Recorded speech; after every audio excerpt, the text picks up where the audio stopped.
Hello everyone, कैसे हैं आप सब लोग। आशा है आप लोग बेहतरीन होंगे और मैं हूं आपका अपना इंजीनियर मुरलीधर जाखड़ और हम लोग पढ़ रहे हैं एनसीईआरटी क्लास 12 सब्जेक्ट मैथमेटिक्स और इसका chapter first relation and function. आज हम लोग एक्सरसाइज 1.1 का क्वेश्चन नंबर देखिए स्टूडेंट जो है आपके पास 9 उसका पार्ट फर्स्ट बनाने वाले हैं। यहाँ पे हमें सिद्ध करना है कि एक जो समुच्चय है ए, और देखिए समुच्चय एक किस प्रकार है कि x संबंधित है किससे, z से, यानी इंटीजर नंबर से, ठीक। और x जो है वो 0 से बड़ा या 0 के बराबर है, लेकिन 12 से छोटा या 12 के बराबर है। तो सबसे पहले हम लोग यहाँ पे x जो है उसको लिख लेते हैं, यानी सेट जो है a वो हम यहाँ मेंशन कर देते हैं। हल 9 नंबर।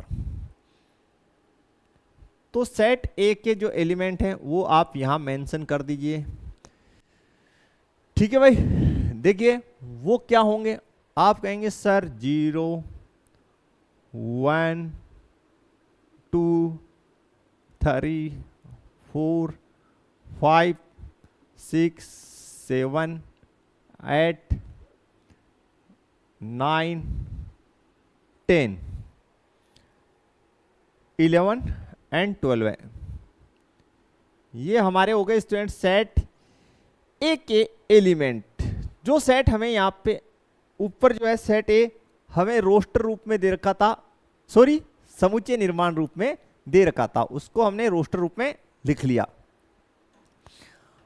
अब देखिए संबंध आर में से प्रत्येक एक तुल्यता संबंध है, यानी दिया गया संबंध हमें क्या सिद्ध करना है, तुल्यता संबंध। और बोला क्या गया है कि संबंध आर जो है वो इस प्रकार है, देखते हैं किस प्रकार है। ए कोमा बी जो कर्मित युग्म है वो इस प्रकार है कि ए माइनस बी का जो मॉडुलस है वो 4 का गुणज है। तो काफी इजी सा ही क्वेश्चन है। पहले हम इसका पार्ट फर्स्ट स्टार्ट करते हैं, ठीक है। और पार्ट फर्स्ट में देखिए स्टूडेंट हमें जो संबंध समुच्चय निर्माण रूप में दे रखा है उसको हम लोग जो है रोस्टर रूप में लिखने वाले हैं स्टूडेंट। तो बिल्कुल मैं यहां उसको सबसे पहले रोस्टर रूप में जमा के लिख देता हूं।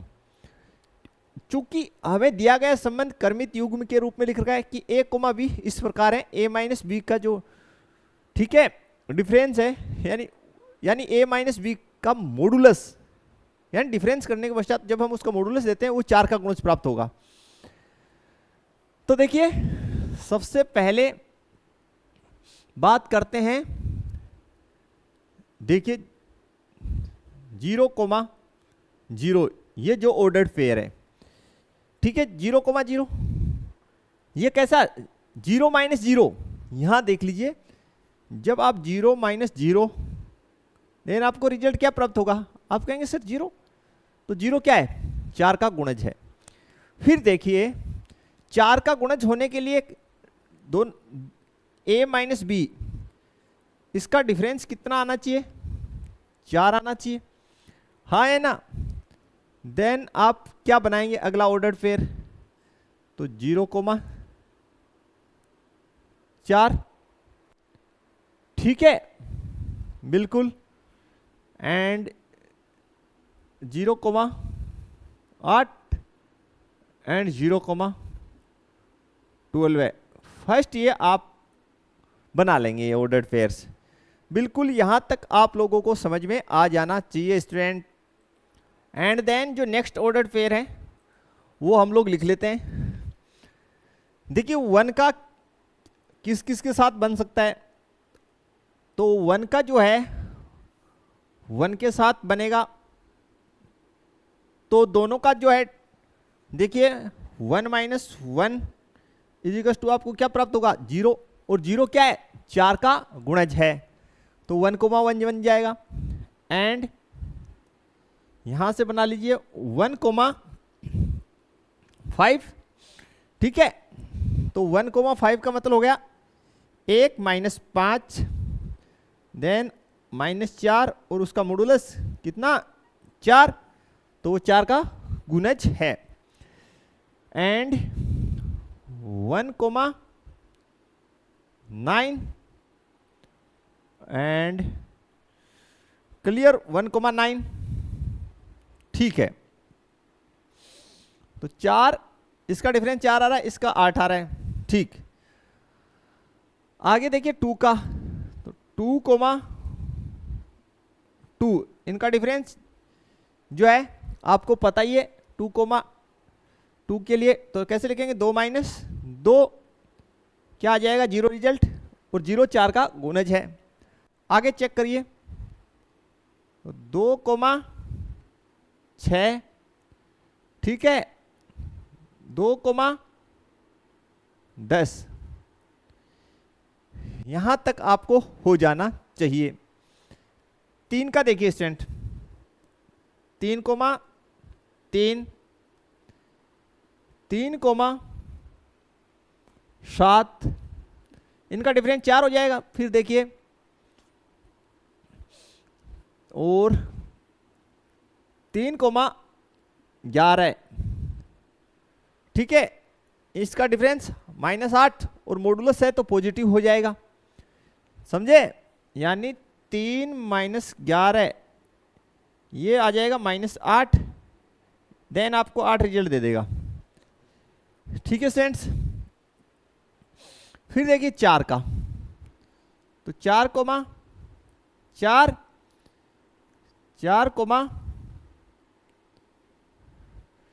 4 हो गया, 4,4 हो गया। ठीक है, 8, 4,8 और 4,12 यहां तक आपको हो जाना चाहिए। एंड नेक्स्ट जो ऑर्डर्ड पेयर बनेगा 5,5 और 4 का डिफरेंस ये, तो 5,9, ठीक है, यहां तक क्लियर हो जाना चाहिए। इनका डिफरेंस 0, इसका 4 और ठीक है, फिर देखिए 6,6 और 6,10 डिफरेंस यहां 4 हो जाएगा। फिर 7 का देखिए, 7,7 और 7,11। नेक्स्ट देखिए स्टूडेंट, 8,8 और 8,12, 9,9 और बाकी है नहीं, 10,10, 11,11 और 12,12 ये ऑर्डर्ड पेयर्स आपके पास आएंगे स्टूडेंट। बिल्कुल सभी जिनका डिफरेंस देख लीजिए, या तो 0 आएगा, या 4 आ रहा है, या 8 आ रहा है। देख लीजिए, इसका 0, इसका 4, इसका 8, इसका 12 डिफरेंस, यहाँ पे डिफरेंस 0, यहाँ पे 4 और यार यहाँ पे 8, ठीक है, यहाँ पे 0, यहाँ 4 और यहाँ 8, यहाँ 0, यहाँ 4, यहाँ 8, 0, 4, 8 डिफरेंस, ठीक है, क्योंकि हमें जो संबंध दे रखा है वो देखिए किस प्रकार दे रखा है, वो दे रखा है a माइनस बी, इसका मॉडुलस जो है वो 4 का गुणज है, यानी 4k1 या 4k। ठीक है भाई, क्लियर। तो देखिए फिर 5,5, 5,9, 6,6, ठीक है, इन सभी का डिफरेंस जो है 4 का गुणज है स्टूडेंट। तो सबसे पहले हमने क्या कर लिया, ये जो संबंध हमें दे रखा है समुच्चय निर्माण रूप में, इसको हमने जमा के कौन से रूप में लिख दिया है, रोस्टर रूप में। अब हम समतुल्य, सममित और संक्रामक की 1 बाई 1 करके जांच करते हैं स्टूडेंट्स। बिल्कुल शुरू करते हैं स्टूडेंट्स। सबसे पहले हम लोग समतुल्य के बारे में जो है वो लिख लेते हैं। तो देखिए यहीं से स्टार्ट कर लेते हैं हम लोग। समतुल्य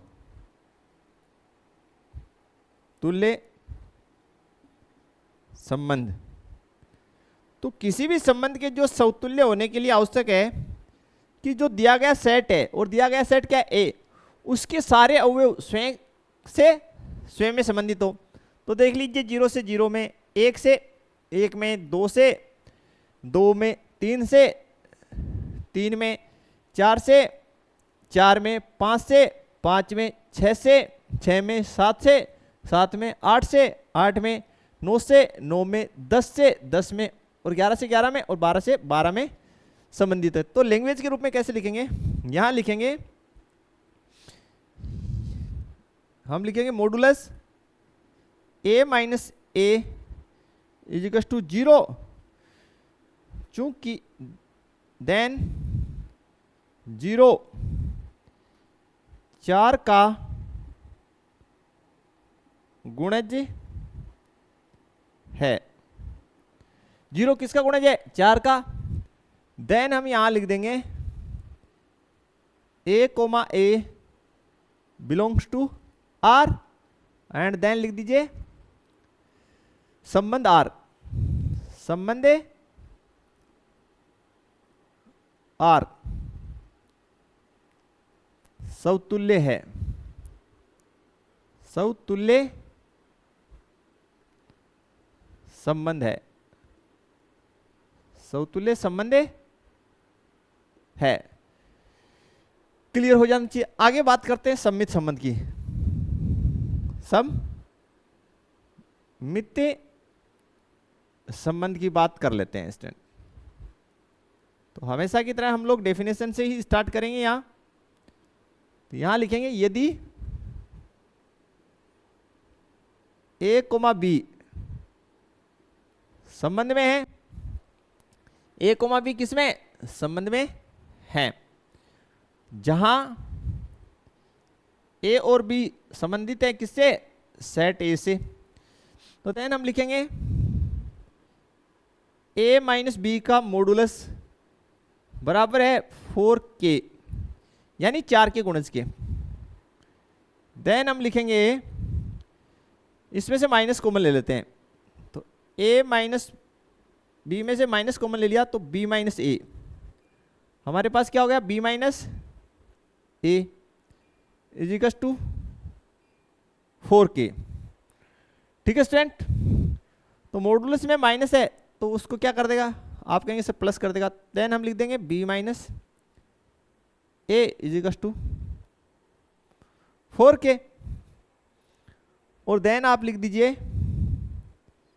कि देन आप लिख दीजिए b कोमा a संबंध में है। ठीक है भाई, ये तो हमें दे ही रखा है। 4k का मतलब 4 का गुणज है। क्लियर। जहां आप लिख दीजिए k संबंधित है किससे, रियल नंबर से। ठीक है, जहां k संबंधित है किससे, रियल नंबर से संबंधित है। ठीक है भाई, आगे देखिए, यहां से हमने माइनस कॉमन ले लिया, कोई दिक्कत नहीं है। माइनस को मॉडुलस पॉजिटिव कर देता है, तो b माइनस ए 4 का गुणा जा रहा है, इसलिए b कोमा ए संबंध में है। एंड देन आप लिख दीजिए,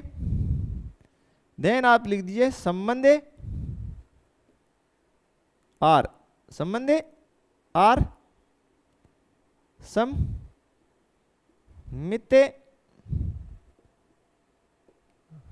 संबंध है। कैसा संबंध है, सममित संबंध है स्टूडेंट। यहां तक आपको कोई दिक्कत नहीं होना चाहिए। ठीक है स्टूडेंट, बिल्कुल इजीली। अब इसका जो नेक्स्ट पार्ट है संक्रामक वाला, वो हम स्टार्ट करते हैं।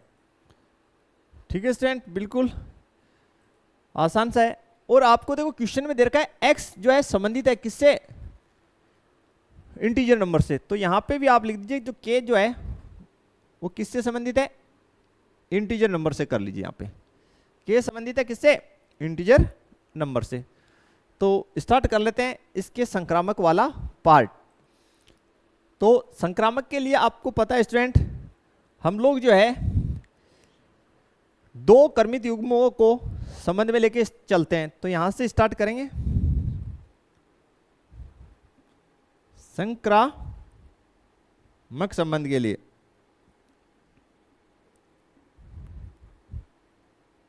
ठीक है, यहां से आप स्टार्ट कीजिए और लिखिए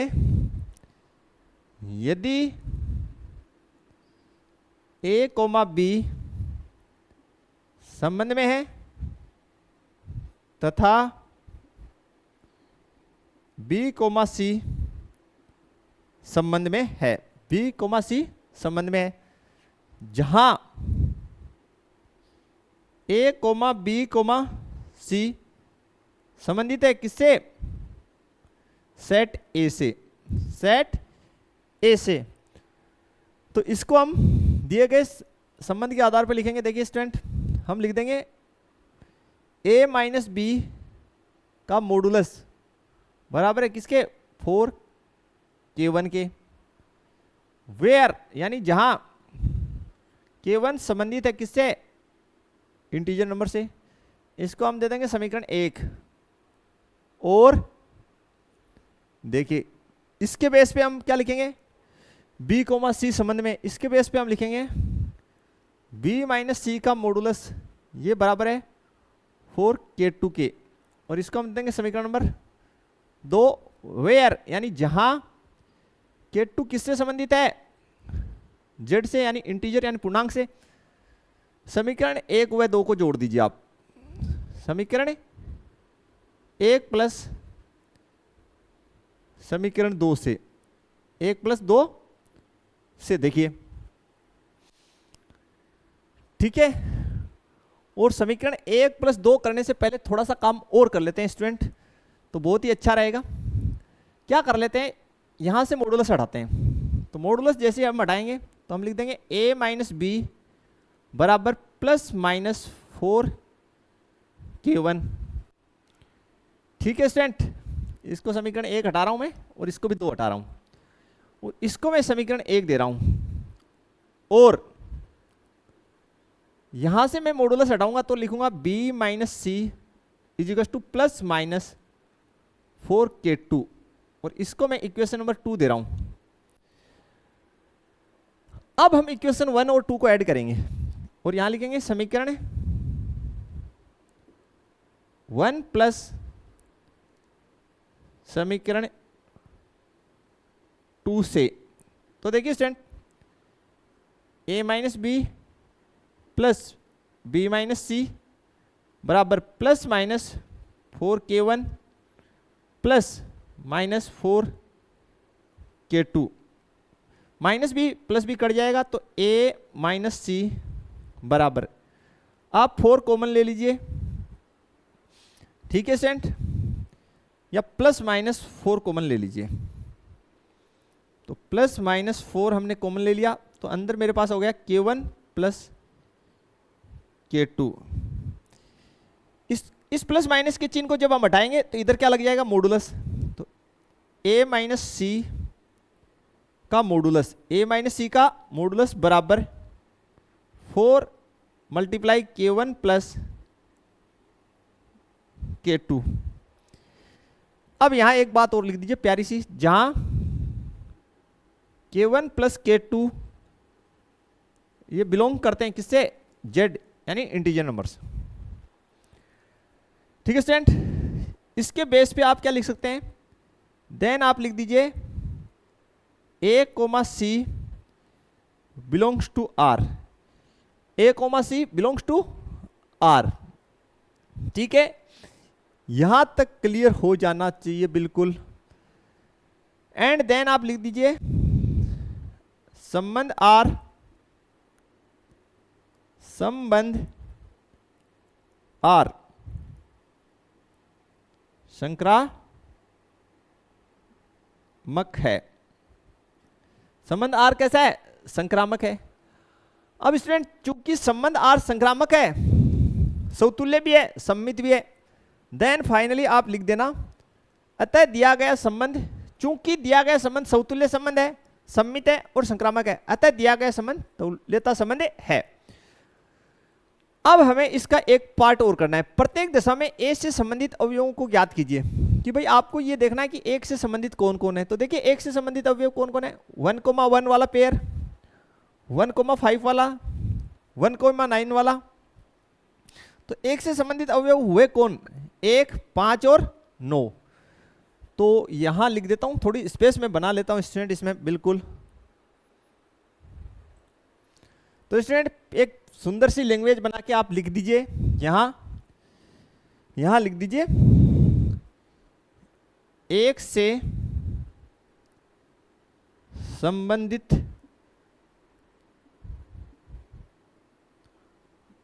अवयव। तो देखिए संबंध में देख लीजिए 1 से संबंधित कौन है? 1 से संबंधित एक तो 1 है, दूसरा 1 से संबंधित कौन है? 5 है, और 1 से संबंधित कौन है? आप कहेंगे सर 9। तो 1 से संबंधित अवयव 1, 5, 9 है, ये आपको लिखना है स्टूडेंट। तो बिल्कुल अच्छा क्वेश्चन स्टूडेंट, ये कहीं कोई दिक्कत आपको नहीं होना चाहिए। अब हम लोग जो है 9th का जो पार्ट सेकंड है उसे सोल्व करेंगे। हमें यहाँ पे एक संबंध दे रखा है a, b इस प्रकार है कि a बराबर b। तो इसे हमें तुल्यता संबंध सिद्ध करना है। तो सबसे पहले हम लोग क्या करेंगे, जो हमें संबंध दे रखा है समुच्चय निर्माण रूप में, उसको हम रोस्टर रूप में लिखेंगे भाई। तो रोस्टर रूप में लिखेंगे तो 0, ये जो है मैंने ऑर्डर्ड पेयर जो लिखे, देखते हैं इसमें कौन कौन से ऑर्डर्ड पेयर गिवन कंडीशन के अनुसार इन्वॉल्व हो सकते हैं स्टूडेंट। तो बिल्कुल आप निश्चिंत रहिए, बड़े ही ध्यानपूर्वक देखिए, क्योंकि a बराबर b बोला गया है। तो 0, 0, 1, 1, 2, 2, 3, 3, 4, 4 और 5, 5,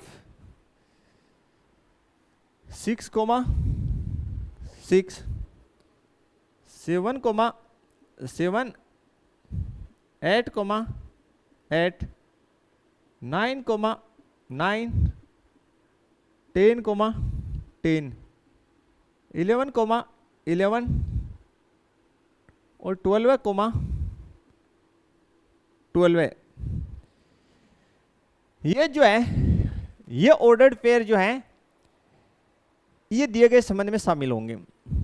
ठीक है, सबसे पहले बात करते हैं समतुल्य की। किसकी बात करें? समतुल्य संबंध की। तो स्टूडेंट आपको देखते ही पता चल रहा है कि भाई दिया गया संबंध समतुल्य तो है ही, लेकिन लिखेंगे कैसे?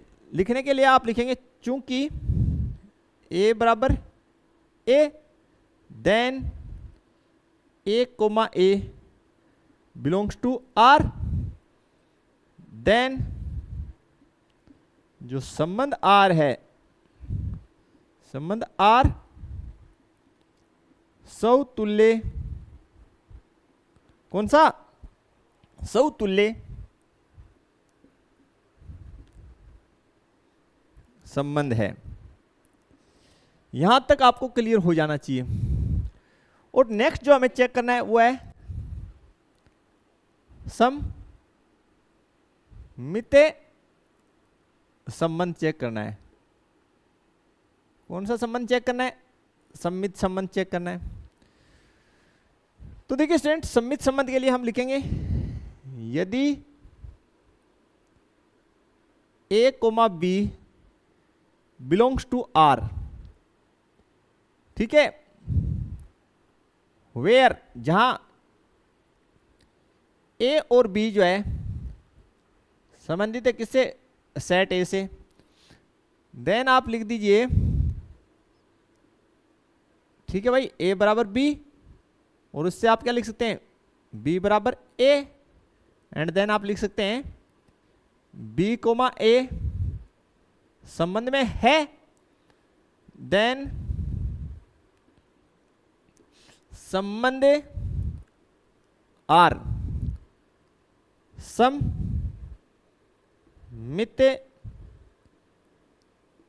संबंध है।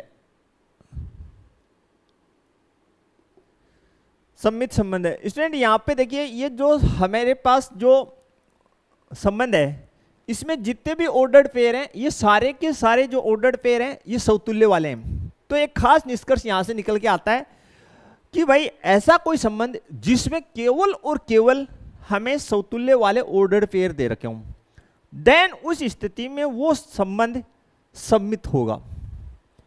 ठीक है, देन उस स्थिति में वो संबंध 100% सम्मित होगा और 100% उस स्थिति में वो संक्रामक भी होगा। फिर से रिपीट कर देता हूं, अगर हमें ऐसा कोई संबंध दे रखा हो जिसमें दिए गए सेट के सभी अवयवों का खुद से कनेक्शन हो केवल और केवल, उस स्थिति में वो संबंध 100% सम्मित और संक्रामक होगा। ठीक है, यहां तक आपको क्लियर हो जाना चाहिए, इसमें कोई दिक्कत नहीं होनी चाहिए। अब हम बात कर लेते हैं यहां संक्रामक की। किसकी स्टूडेंट? संक्रामक संबंध की। तो बिल्कुल डेफिनेशन से स्टार्ट कीजिए स्टूडेंट संक्रामक संबंध के बारे में। आप लिखिए, यदि A, B संबंध में है और B, C ये भी क्या है? संबंध में है, जहां पर A, B, C ये किससे संबंधित है? सेट A से संबंधित है। देन आप यहां लिखिए, देखो स्टूडेंट, A बराबर B और B बराबर C होगा। ठीक है, या हम क्या लिख सकते हैं? हम लिख सकते हैं A बराबर B बराबर C। ठीक है, यहां से हम लोग लिख सकते हैं कि A बराबर C, A बराबर C, एंड देन आप लिख दीजिए कि A, C संबंध में है। A, C किसमें? संबंध में है। चूंकि जब A, C संबंध में है, इसलिए दिया गया संबंध क्या होगा? कैसा होगा स्टूडेंट? संक्रामक होगा। तो आप लिख दीजिए, अतः देन संबंध R संक्रामक संबंध है। कैसा संबंध है? संक्रामक संबंध है। अब स्टूडेंट ये जो संबंध है ये संक्रामक है, समतुल्य है और सम्मित है, तीनों है। इसलिए आप लास्ट में लिख दीजिए, एक लाइन लिखनी है आपको, चूंकि दिया गया संबंध समतुल्य, सम्मित और संक्रामक है, अतः संबंध तुल्यता संबंध होगा। लास्ट क्वेश्चन है, प्रत्येक दशा में A से संबंधित अवयवों को ज्ञात करो। तो देखो इसमें A से संबंधित अवयव, तो यहां लिख लीजिए, स्टार लगा के लिख रहा हूं, 1 से संबंधित अवयव।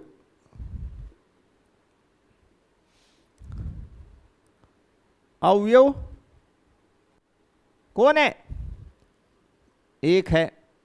बिल्कुल, 1 से संबंधित अवयव कौन है? 1 ही है। आप देख लीजिए संबंध में, आपको पता चल रहा है। तो काफी अच्छा क्वेश्चन, बिल्कुल आसानी से बन जाएगा, कहीं कोई दिक्कत इसमें नहीं। देखते हैं नेक्स्ट क्वेश्चन हम लोग। स्टूडेंट नेक्स्ट जो है हमारे पास है क्वेश्चन नंबर 10। ऐसे संबंधों का उदाहरण दीजिए। हमें ऐसे सम्मित हो परंतु न तो समतुल्य हो न संक्रामक हो। तो यहां से स्टार्ट करते हैं इसको। यहां लिखेंगे हम लोग हल 10। सबसे पहले हमें एक सेट मानना पड़ेगा। तो मान लेते हैं, माना समूह चे ए और जिसके एलिमेंट हैं वो मान लेते हैं हम 1, 2, 3। ठीक है, तो हमें एक ऐसा संबंध बनाना है स्टूडेंट जो कैसा नहीं हो, पहली बात सम्मित हो। ठीक है, तो सम्मित के लिए आप बना दीजिए 1, 2 संबंध में, देन सम्मित होने के लिए इसका उल्टा भी होना चाहिए 2, 1। फिर से सुन लीजिए, सम्मित होने के लिए A, B और B, A दोनों संबंध में होना चाहिए। तो 1, 2 का जो पेयर है उसको संबंध में बना दिया और इसका उल्टा भी बना दिया। अब समतुल्य जब 1 का 1 से होगा, 2 का 2 से होगा, 3 का 3 से, तो नहीं है। और संक्रामक भी नहीं है, ये चेक कर लीजिए बिल्कुल ठीक है। क्यों नहीं है? क्योंकि 2 से एंड हो रहा है, 2 से स्टार्ट, तो नया जो पेयर है 1,1 वो संबंध में होना चाहिए।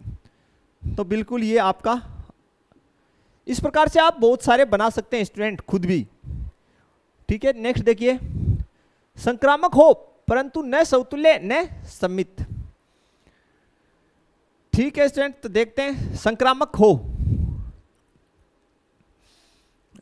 तो अगर हम लिख दें 1,2, ये मेरे पास एक ऑर्डर्ड पेयर है, ठीक है।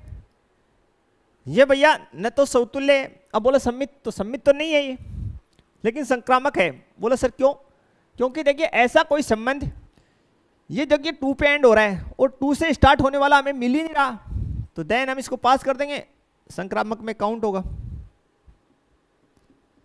समझ गए कि कारण कि वही ये पेयर जो है 2 पे एंड हो रहा है और 2 से स्टार्ट होने वाला है ही नहीं, तो इसको हम संक्रामक में काउंट करेंगे स्टूडेंट बिल्कुल। इसके आगे का जो क्वेश्चन है नेक्स्ट पार्ट देखते हैं स्टूडेंट, थर्ड। कौन सा पार्ट है? Third part. बिल्कुल इजी क्वेश्चन स्टूडेंट आपको दे रखे हैं। समतुल्य सम्मित हो लेकिन संक्रामक नहीं हो, समतुल्य, तो समतुल्य के लिए पहले बनाइए 1,1, 2,2 और 3,3, ये तो बन गया समतुल्य। आगे बोला है सम्मित भी हो, ठीक है। सम्मित के लिए 2,3 और 3,2, ठीक है स्टूडेंट। संक्रामक है ना हो, तो ये 3 पे एंड हो रहा है, तो नया पेयर 2,2 बन रहा है, ठीक है। इसको उस साइड से अगर देखें तो ये नया पेयर 3,3 भी बन रहा है, ठीक है। समतुल्य हो गया, सम्मित हो गया। संक्रामक ना हो, तो संक्रामक ना हो, समतुल्य के लिए तीनों का खुद से होना आवश्यक है, ठीक। सम्मित के लिए समतुल्य है, तो भाई समतुल्य संबंध सम्मित होता है, ठीक है। ये आपका हो जाएगा स्टूडेंट। ये देखिए, बोला सर कैसे? बहुत ही ध्यान से देखिए, समतुल्य है 1 का 1 से, 2 का 2 से, 3 का 3 से, ठीक है। अभी हमने एक एग्जांपल बताया था कि ऐसा कोई संबंध जिसमें केवल और केवल समतुल्य वाले ही ऑर्डर्ड पेयर हों, ठीक है। तो भाई ये तो फिर दोनों हो गया, नहीं, सम्मित भी हो जाएगा, संक्रामक भी हो जाएगा। थोड़ा सोचना पड़ेगा इसके बारे में हमें स्टूडेंट, बिल्कुल थोड़ा सा सोचना पड़ेगा हमें। तो बिल्कुल स्टूडेंट काफ़ी अच्छा क्वेश्चन है, इसको स्टार हम लगा लेते हैं। सोचना इसमें हमें थोड़ा सा पड़ा, तो देखिए कैसे कर लेते हैं। अगर हम लिख दें यहाँ पे 1,2 और 2,3 और, ठीक है, 2,3, 1,2, 2,3, सॉरी उल्टा, ये 1,2 सम्मित है, सम्मित के लिए हमें उल्टा करना पड़ेगा, सॉरी। तो हमने कर दिया 2,1 और 2,3, इसका उल्टा कर दीजिए 3,2।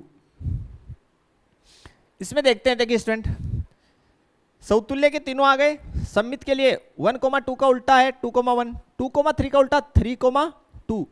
अब संक्रामक क्यों नहीं है? देखिए 1,2 यानी ये 2 पे एंड हो रहा है, तो 2 से स्टार्ट होने वाले सारे लिख लीजिए, 2,1, 1,2 पे एंड 2 से स्टार्ट होने वाला 2,3। तो यहाँ पे जो नया पेयर बनना चाहिए वो कौन सा होना चाहिए? 1,1, ये संबंध में होना चाहिए, वो तो यहाँ है। लेकिन देखिए यहाँ पे जो नया पेयर बन रहा है यहां पे जो नया पेयर बन रहा है वो देखिए 1,3। ये संबंध में नहीं है स्टूडेंट, बिल्कुल नहीं है। इसलिए ये कैसा नहीं है, संक्रामक नहीं है। फिर देख लीजिए, बिल्कुल भाई समतुल्य होने के लिए सेट ए के सारे अवयवों का खुद से कनेक्शन है, ठीक है। सममित के लिए 1,2 है लिया, तो इसका उल्टा भी 2,3 लिया, इसका उल्टा भी। लेकिन संक्रामक के लिए देखिए 1 को समतुल्य वाले तो जो है उनको आप हटा दीजिए। 1,2 यानी 2 पे एंड हो रहा है, तो 2 से स्टार्ट होने वाले सारे लिखिए आगे, ठीक। तो जो नए पेयर बन रहे हैं 1,1 वो संबंध में, यहां पे देखिए 1,3 ये संबंध में नहीं है, इसलिए संक्रामक नहीं है। क्लियर हो जाना चाहिए यहां तक आपको। देखिए नेक्स्ट जो है चौथा, समतुल्य संक्रामक हो किंतु सममित न हो। चौथा बनाते हैं स्टूडेंट, समतुल्य हो, तो समतुल्य वाले डाल दीजिए 1,1 2,2 3,3 समतुल्य हो गया, ठीक है। फिर है संक्रामक हो, तो ये तो काफी इजी है। 1,2 डाल देता हूं यहां और इसको मैं बंद कर देता हूं भाई। 1,2 तो 2 से जब स्टार्ट होने वाला ही नहीं मिलेगा मुझे, 2 से स्टार्ट होने वाला ही नहीं मिलेगा, देन ये संक्रामक तो हो जाएगा लेकिन सममित नहीं होगा, ठीक है। फिर सुन लीजिए, समतुल्य वाले तीनों काट दो, तो समतुल्य तो है ये तीनों का। देखिए सेट ए के तीनों एलिमेंट का खुद से कनेक्शन है, सममित नहीं होना चाहिए। तो 1,2 लिख दिया, 2,1 नहीं लिखा तो सममित नहीं हुआ। अब संक्रामक तो आपको पता ही है कि भाई समतुल्य वाले तीनों केस हटा दो यानी नेग्लेक्ट कर दो। 1,2 तो 2 पे एंड हो रहा है, 2 से स्टार्ट होने वाला नहीं मिल रहा, तो उस स्थिति में इस सेट को हम क्लियर कर देंगे यानी पास मान लेंगे कि ये संक्रामक है, ठीक। देखिए नेक्स्ट, सममित संक्रामक हो, सममित भी हो संक्रामक भी हो, समतुल्य ना हो, तो बनाते हैं ऐसा। सममित के लिए 1,2 ले लेता हूं, तो इसका उल्टा 2,1 होना चाहिए। अब इसके संक्रामक होने के लिए देखिए 1,2 2 पे एंड हो रहा है, 2 से स्टार्ट हो रहा है, तो नया ऑर्डर्ड पेयर बनना चाहिए 1,1। उसको संबंध में डालो पहले तो, ठीक है, डाल दिया। अगर 2,1 लिखो, ये 1 पे एंड हो रहा है और 1 से स्टार्ट होने वाला 1,2, तो 1,1 का कनेक्शन हो रहा है, तो नया ऑर्डर्ड पेयर क्या होना चाहिए? आप कहेंगे सर 2,2 क्या होना चाहिए संक्रामक होने के लिए? 2,2। फिर से समझ लीजिए 2,1 ये किस पे एंड हो रहा है? 1 पे, तो 1 से स्टार्ट होने वाला 1,2, ठीक है। देन नया पेयर 2,2 बनेगा संक्रामक के लिए, वो भी इसमें होना चाहिए। अब ये जो संबंध हमने लिखा है ये ध्यान से देखिए, सममित है क्योंकि इसका जो है उल्टा है। संक्रामक है, क्यों संक्रामक? इसलिए है कि भाई 1,2 2 पे एंड होता है, 2 से स्टार्ट होने वाला ये पेयर है, इन दोनों को काट दो तो नया पेयर 1,1 ये सेट में होना चाहिए। अगर 2,1 वाला जो ऑर्डर्ड पेयर है, कौन सा?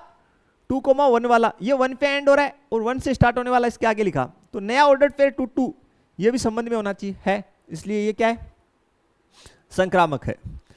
तो थोड़ा सा दिमाग जरूर आपको लगाना पड़ेगा स्टूडेंट, इसमें कोई दो राय नहीं है, दिमाग की एक्सरसाइज आपको करनी पड़ेगी। नेक्स्ट क्वेश्चन है स्टूडेंट, और काफी शानदार क्वेश्चन है। हमें बोला गया सिद्ध कीजिए किसी समतल में स्थित बिंदुओं का समुच्चय में, ठीक है, कोई समतल है उसमें बिंदुओं का समुच्चय हमें दे रखा है आर। किस प्रकार? देखिए P, Q जो कर्मित युग्म है वो इस प्रकार है कि बिंदु P की मूल बिंदु से दूरी तथा बिंदु Q की मूल बिंदु से दूरी समान है, ठीक है।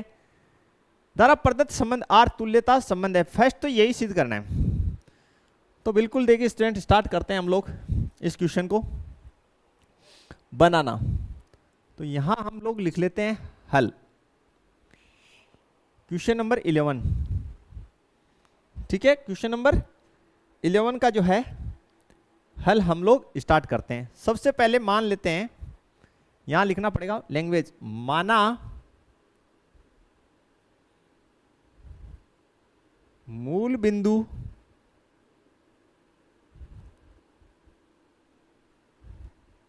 ओ है, ये हमने मान लिया है। ठीक है भाई, यहां तक कोई दिक्कत आपको नहीं होनी चाहिए। बिंदु P की मूल बिंदु से दूरी तथा बिंदु Q की मूल बिंदु से दूरी ये समान हमें दे रखी है। ठीक, अब सबसे पहले हम समतुल्य से स्टार्ट करते हैं। समतुल्य संबंध से हम लोग स्टार्ट कर लेते हैं।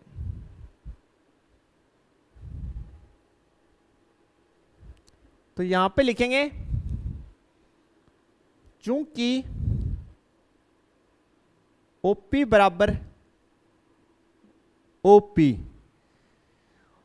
ठीक है, OP बराबर OP यानी O क्या है, मूल बिंदु, और P क्या है, एक अन्य बिंदु।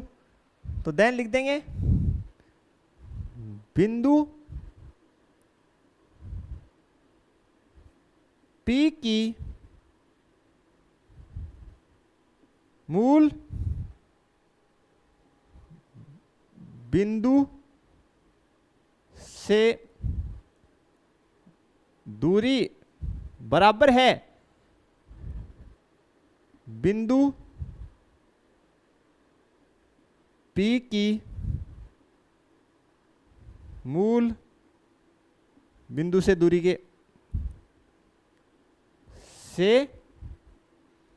दूरी के। ये तो होता ही है, बिल्कुल कोई दिक्कत ही नहीं है। यहां तक आपको क्लियर होना चाहिए स्टूडेंट, बिल्कुल इसमें कोई समस्या नहीं होनी चाहिए। देन स्टूडेंट आप लोग लिख सकते हैं, देन आप लिख दीजिए OP कोमा OP, ये क्या है, संबंध में है। OP क्या है, मूल बिंदु से दूरी, और OP भी क्या है, मूल बिंदु से दूरी। ठीक है स्टूडेंट, यहां तक आपको क्लियर हो जाना चाहिए। क्लियर, एंड देन आप लिख दीजिए संबंध R, संबंध R समतुल्य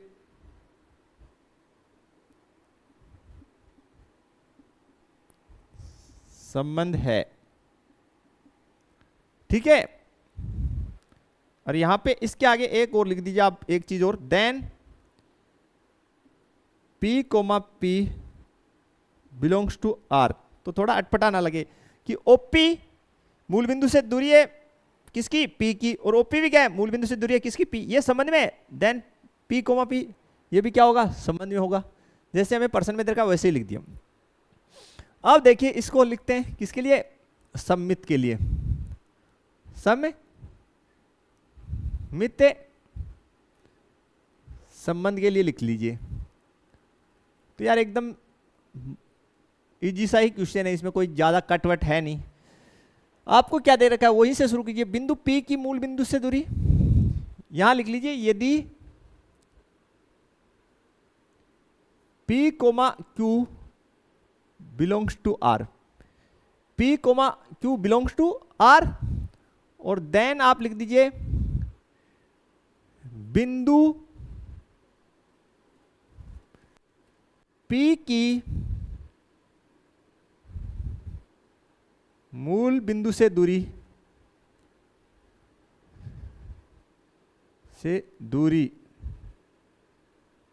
हाँ या ना, बिंदु Q की मूल बिंदु से दूरी के समान है। बिंदु Q की मूल बिंदु से दूरी के समान है। तो मैथमेटिकली हम क्या लिख सकते हैं, OP बराबर OQ, हाँ है ना, और इसको हम ऐसे भी तो लिख सकते हैं OQ बराबर OP। कोई दिक्कत ही नहीं होना चाहिए। और देन आप यहां लिख दीजिए, हिंदी में अगर लिखना चाहें, बिंदु Q की मूल बिंदु से दूरी, बिंदु Q की मूल बिंदु से दूरी, बिंदु P की मूल बिंदु से दूरी के समान है। ये सेंटेंस हमने लिख दिया। और लास्ट वन आप लिख दीजिए, देन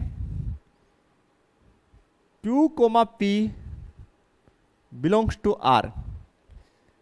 हाँ है ना। और देन आप लिख दीजिए यहां, देन संबंध R सममित है। संबंध R क्या है? सममित है स्टूडेंट। तो बिल्कुल ये इजी सा क्वेश्चन, आपको इसमें ज्यादा डाउट नहीं होना चाहिए। अच्छा क्वेश्चन स्टूडेंट। अब इसका जो पोर्शन है कौन सा, संक्रामक वाला, वो हम लोग कर लेंगे। ये सममित वाला दोबारा से देख लीजिए। हमने लिखा यदि P, Q संबंध में है, ठीक है। इसका मतलब क्या है, बिंदु P की जो है मूल बिंदु से दूरी और बिंदु Q की मूल बिंदु से दूरी दोनों समान है। मूल बिंदु क्या है? O है। तो O की P से दूरी OP और O की Q से दूरी OQ, ये आपस में बराबर है, तो OQ बराबर OP। तो इसको क्या लिख सकते हैं, बिंदु Q की मूल बिंदु से दूरी बराबर है बिंदु P की मूल बिंदु से दूरी। देन क्लियर बात है, Q, P भी संबंध में होगा स्टूडेंट। अब इसी प्रकार आप इसका संक्रामक वाला जो है वो भाग बना लीजिए। तो देखते हैं स्टूडेंट, इसका जो संक्रामक वाला पोर्शन है उसको स्टार्ट करते हैं। तो यहां लिख देते हैं संक्रामक संबंध के लिए। किसके लिए? संक्रामक संबंध के लिए। तो हमेशा की तरह हम लोग जो है डेफिनेशन से ही स्टार्ट कर लेते हैं। किससे स्टार्ट कर लेते हैं? डेफिनेशन से ही। यहां लिख दीजिए, यदि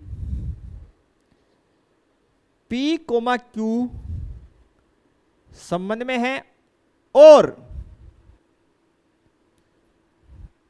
Q, S ये भी संबंध में है, तो हम क्या लिख सकते हैं?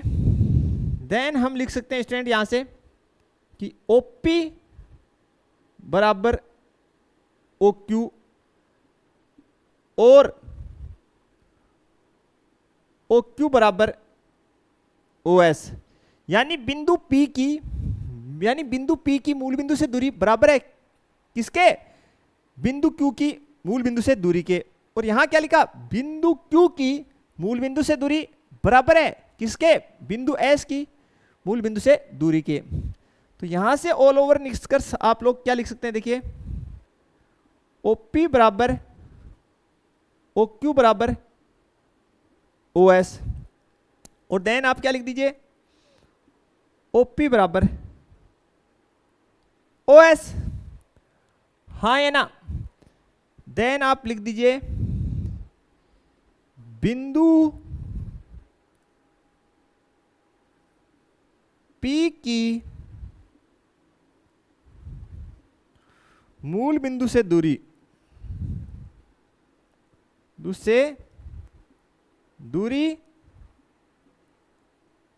कोमा बिंदु S की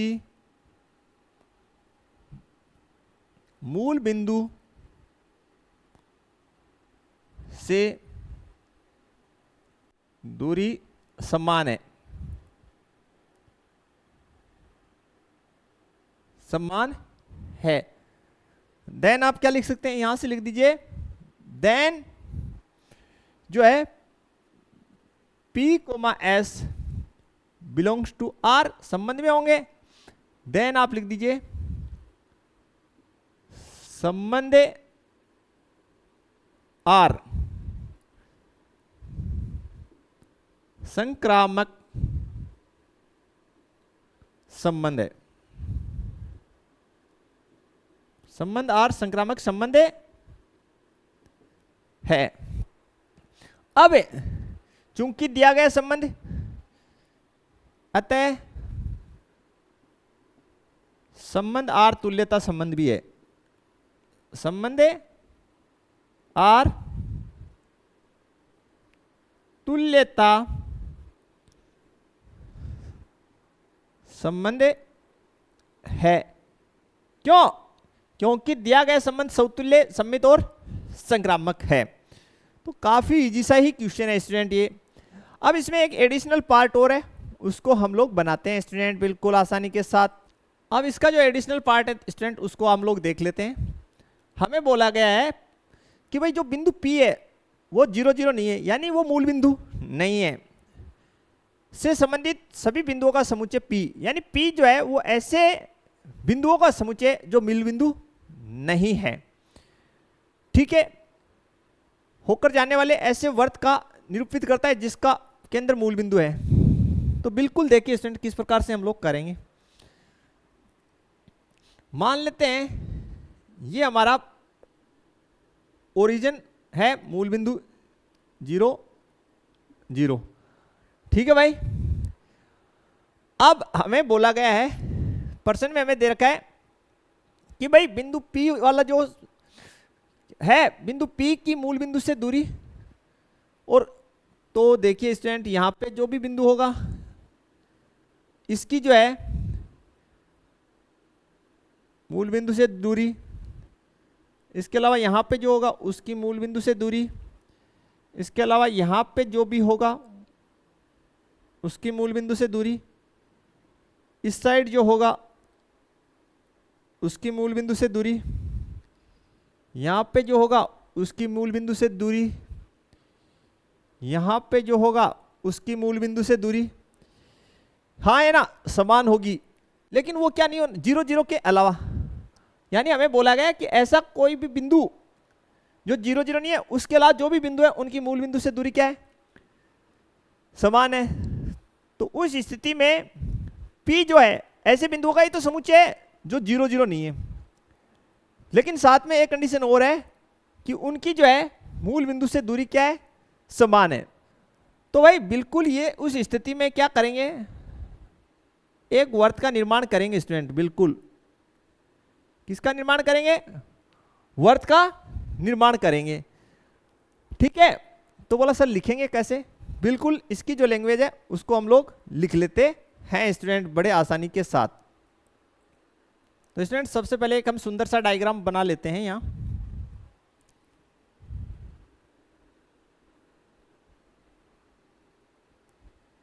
बिल्कुल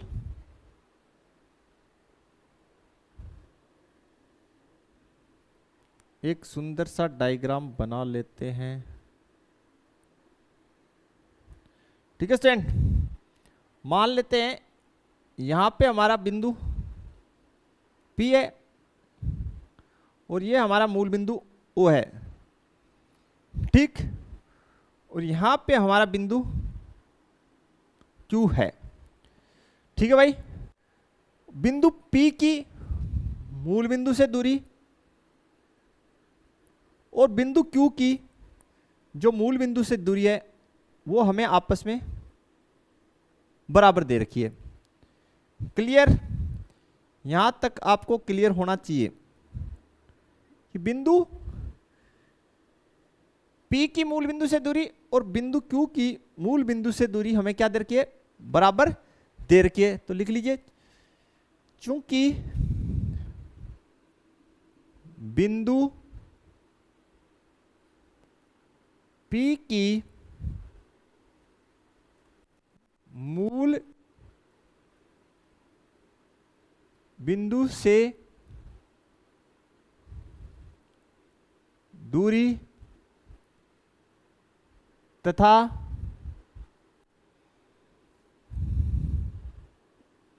बिंदु Q की मूल बिंदु से दूरी समान है। यानी अर्थात आप बोल सकते हैं आपको ये दिया गया है OP बराबर OQ, ठीक है। और प्रश्न में शुरू में आपको ये बात भी दे रखी है कि P, Q ये क्या है, संबंध में है, ठीक है भाई। P, Q क्या है, संबंध में। इसका मतलब यह है कि बिंदु P की मूल बिंदु से दूरी और बिंदु Q की मूल बिंदु से दूरी समान है, ठीक। अब वर्त की डेफिनेशन क्या होती है स्टूडेंट? वर्त की डेफिनेशन है किसी निश्चित बिंदु, जिसको हम क्या बोल दूं, मैं केंद्र बोल दूं, किसी निश्चित बिंदु, यहां कोष्टक में लिख रहा हूं केंद्र, जो क्या है केंद्र, जिसको हम O बोल रहे हैं, किसी निश्चित बिंदु यानी केंद्र से नियत दूरी पर रहने वाले बिंदुओं का बिंदुपथ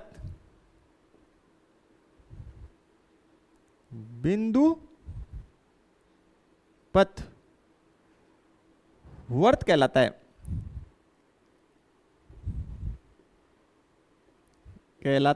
है, किसी निश्चित बिंदु, जिसको क्या हम क्या बोल रहे हैं, निश्चित बिंदु किसे माना है, केंद्र O को नियत दूरी पर रहने वाले बिंदुओं का बिंदुपथ क्या कहलाता है, वर्त कहलाता है। तो भाई ये स्वाभाविक बात है कि आप P को है किधर भी ले जाइए निश्चित दूरी पर, और Q को किधर भी ले जाइए निश्चित दूरी पर, क्या बनाएगा, वर्त ही बनाएगा, ठीक है। बिल्कुल इसमें कोई दिक्कत नहीं है। ये लैंग्वेज आपको लिखना है कि भाई P और Q किससे संबंधित है, P और Q संबंध में। इसका मतलब बिंदु P की मूल बिंदु से दूरी तथा बिंदु Q की मूल बिंदु से दूरी समान है, अर्थात OP बराबर OQ, ठीक है भाई। जो जहां पर P क्या नहीं होना चाहिए, और लिख दीजिए, जहां P बराबर नहीं है क्या, 0,0, यानी P जो है मूल बिंदु पे स्थित नहीं है भाई, ये बात क्लियर है, ठीक है। तो और कहीं पे भी स्थित हो तो दोनों की जब दूरी निश्चित रहेगी तो किसका निर्माण करेंगे, वर्त का, क्योंकि वर्त की डेफिनेशन क्या है, किसी निश्चित बिंदु से नियत दूरी पर रहने वाले बिंदुओं का बिंदुपथ वर्त कहलाता है, क्लियर। तो बिल्कुल ऐसे ही लिखना है। लास्ट में आप लिख दीजिए अतः, यहां लिख दूं अतः, ये लास्ट जो आपका सेंटेंस है उसको कॉपी कर दीजिए, अतः P is not equal to 0,0 से संबंधित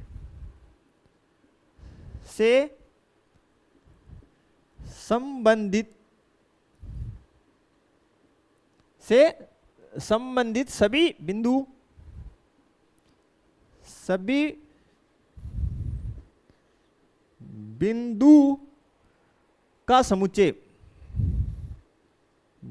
का समुच्चय, अर्थात P is not equal to 0,0 से संबंधित सभी बिंदुओं का समुच्चय P से होकर जाने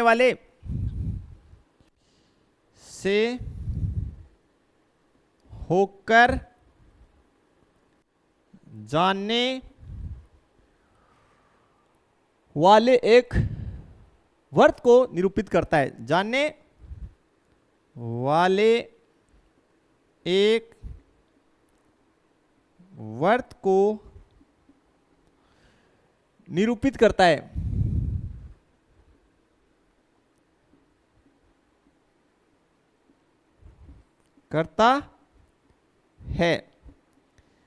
जिसका के अंदर मूल बिंदु है। ये आपको जो डायलॉग दे रखा है उसको लास्ट में लिख देना है बस, बाकी आपको कुछ इसमें ज़्यादा नहीं करना।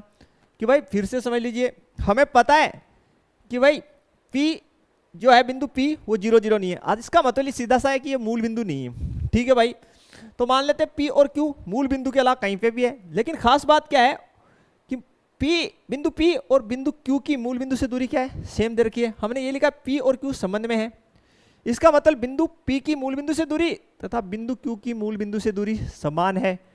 ठीक है, तो किसी भी एक निश्चित बिंदु से सदैव नियत दूरी पर रहने वाले बिंदुओं का बिंदुपथ क्या होता है, वर्त होता है। तो सीधी सी बात पड़ी, वर्त का निर्माण होगा। देन आप लास्ट में ये जो आपको सेंटेंस दे रखा है इसको कॉपी कर दीजिए। तो बस इतना सा ही लिखना है, इसमें ज़्यादा कुछ आपको स्पेशल नहीं लिखना।